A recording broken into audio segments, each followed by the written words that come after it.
Hello and welcome to the short Vort on Parshas Beshalach. I'm Efraim Levy. This week's Dvar Torah is adapted from Rav Chaim Kanievsky Z'tl, the Brachas, Taama, Dekra, commentary on the Chumash and Nach. In Parak Yudalad Pasuk Hey, it says, "Vayugad Melech Mitzrayim ki barach ha'am." It was told to the king of Egypt that the people, the Jews, had fled. Vayefech levad Paro, and Paro's heart was transformed. Starts off the parsha, the pasuk, with calling him Melech Mitzrayim, and then it refers to Paro. Why the transition? So Rav Chaim Kanievsky said that in his analysis of, at the time, most of the Chumash, he found that there was three different variations. There was Melech Mitzrayim, king of Egypt. There was Paro, and there was Paro Melech Mitzrayim, both, not just one. So what is represented each time? So each time it represents something different. When it's talking about Melech Mitzrayim, it's talking when Paro acted as the king on behalf of his nation. He was concerned about the national interest. When it says Paro only, that's when Paro was considering things on his selfish basis, his personal interest. And when it says Paro Melech Mitzrayim, that's a case where both purposes were going on: his national motive to protect his people and his own personal interest.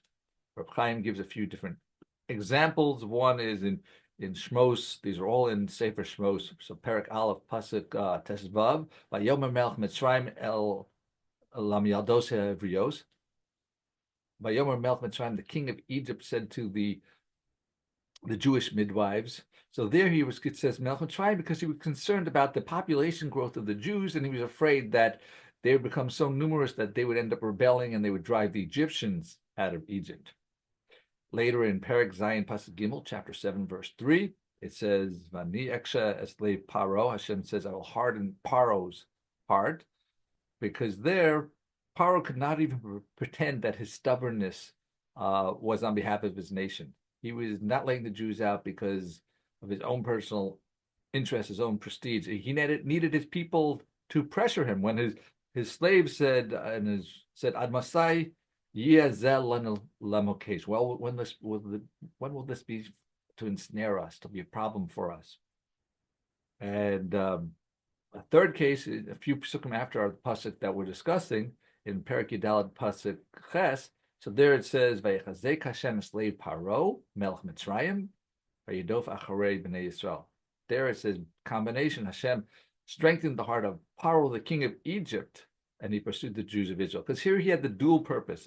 He was following his intention as far as the king to redress the wrong that he felt the Jews had been done to his people, and he wanted the Jews back, and he also wanted to assuage his own wounded pride. So therefore here, with both instances, so the Torah calls him by a double name. Coming back to our pasuk, so when it was told to Paro, "You got the Melech Mitzrayim," so that's when someone relayed the message to the king to act on behalf of the Egyptians. However, the king himself, when his heart was transformed, then it says Paro became transformed because he was so consumed by his own personal hatred and vanity that he acted only in the pursuit of his own interests without considering the good of the nation. So we see three different types of references to the king who acts in the national interest, that's Melech Mitzrayim; Paro acting in his own selfish interest, that's when it says Paro; and then when it says both languages, Paro, Melech Mitzrayim, that's when both of these interests are coming into play at the same time,